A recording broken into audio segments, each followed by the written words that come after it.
According to Matt Budica, a transportation supervisor at Cisco Cleveland Incorporated, some days can start as early as 3:30 a.m. and go late into the evening. Depending on what time the drivers are getting dispatched and what kind of issues. We do have a dispatcher here that's locally at the shop at all times for the drivers to call into when they run into issues and different things like that. But there's always some times where a driver can't get into a stop.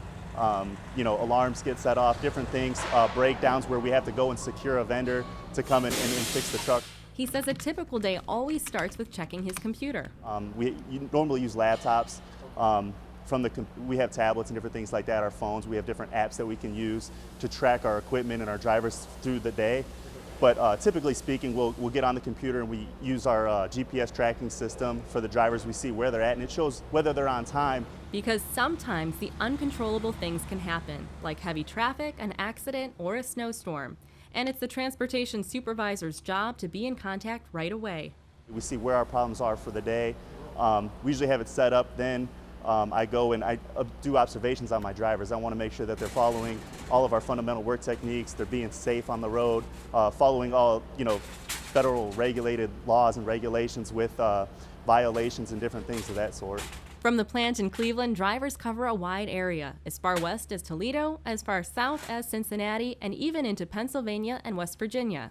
Supervisors also spend most of their time on the road, observing drivers on their routes. Yeah, I'm making sure that they're lifting properly and maintaining the integrity of the product during the process of breaking down the pallets and everything that the warehouse had put together the night prior. I get out there and make sure that they're giving quality service to the customers and things of that nature. He says he worked his way up through the ranks to get to the position he holds today as transportation supervisor. I started as a order selector right behind me right here, picking groceries in the middle of the night.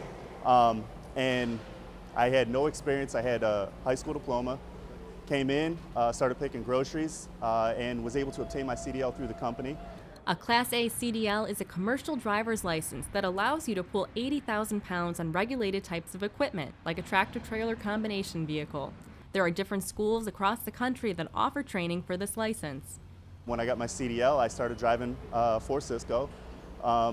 Drove for about a year and a half and came into management. Once you have your Class A, the possibilities are endless. Being in my position, I've been exposed to multiple things and resources throughout the company.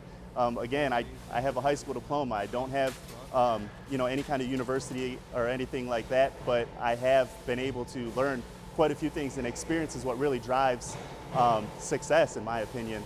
He also believes students interested in a career in his field can start preparing while still in school by focusing on things like math, logistics, and computer skills. Obviously, like Excel, we do a lot of tracking, we do a lot of measuring on different sorts of things. So get the computer skills tuned up, and like I said, you have to have drive.